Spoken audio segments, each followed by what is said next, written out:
સુરેન્દ્રનગરના બજાણા ખાતે કોંગ્રેસની સભા યોજાઈ। સભામાં મોટી સંખ્યામાં સ્થાનિક લોકો જોડાયા હતા।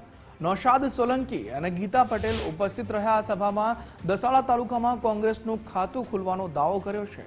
ચૂંટણી પ્રચારને લઈ કોંગ્રેસના નેતાઓએ આ સભા ગજવી છે અને કોંગ્રેસનું ખાતું જે દસાડા તાલુકો છે તેમાં ખુલવાનો દાવો પણ ઉમેદવારો દ્વારા વ્યક્ત કરવામાં આવ્યો છે। નૌશાદ સોલંકી અને ગીતા પટેલ ઉપસ્થિત રહ્યા હતા આ સભા દરમિયાન।